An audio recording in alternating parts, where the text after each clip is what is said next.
Yo, check this shit out, man. It's your boy YoungMully out here, man. Now, Liverpool just lost their fifth game on the road at Anfield for the first time in their history after Mason Mount scored the only goal in the Chelsea-Liverpool game tonight, man. Liverpool barely tasted the Chelsea goalkeeper tonight as they huffed and puffed throughout the game, and Chelsea won for the first time at Anfield since 2014, since that famous Gerrard slip where Dembaba scored, man. Now, this is becoming a joke, y'all. Even David Moyes' Manchester United had more points in that disastrous season at the same stage than this Liverpool side have, man. At this same stage last season, Liverpool has 79 points, while this season, after 27 games, they still have 43 points, man. Now, this is the largest negative points differential by a defending champion after 27 games in Premier League history.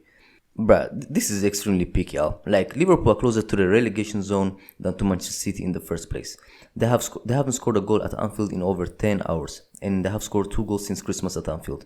By the way, all this shows how important are the home fans, man. Liverpool have never had a worse home record than they have right now in their entire history. And that's not a coincidence, man.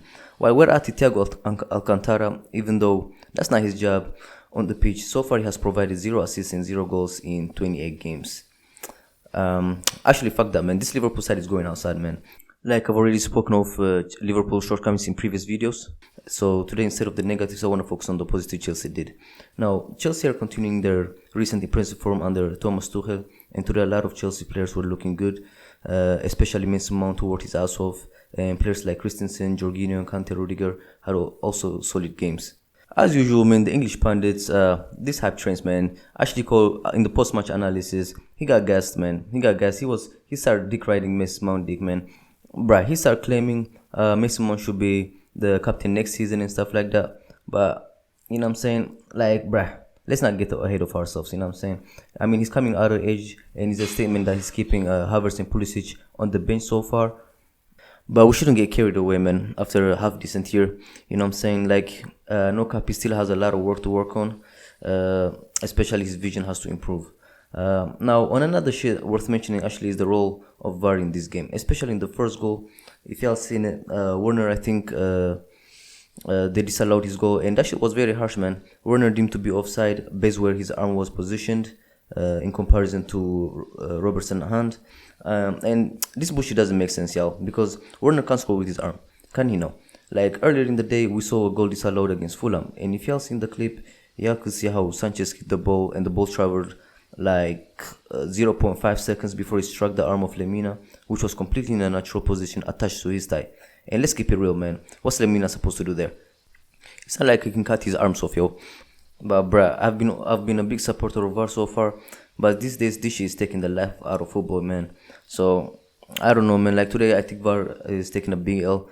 I think they got both decisions wrong. I mean, yeah, I can say the offside is offside. It doesn't matter if it's even 1 millimeter, but I don't know, man. If it comes down to that shit, it's just looking a bit grimy, you know what I'm saying?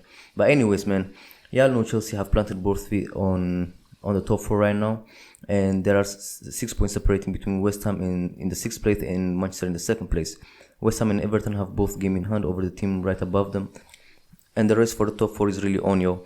And except for Manchester City, I really do think Manchester United and Chelsea will finish in the top 4, but this season anything really can happen, and all the places below firsts are up for grabs.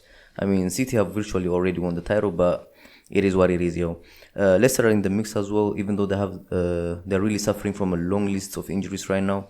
Tottenham won today against Fulham, thanks to VAR, yeah, I could say. They will be battling as well. They can't be written off. And Liverpool, they still have the quality needed to finish in the top 4. Arsenal as well, they have an outside chance if they can master a string of wins. So even though the title race looks to be over, we have an interesting top 4 race in our hands, folks. Teams such as Aston Villa, West Ham and Everton could definitely be involved, but we'll see how it goes, man. What y'all think, man? Who are your favorites to finish in the top 4? Let me know in the comment box, like and subscribe. It's your boy YoungMully.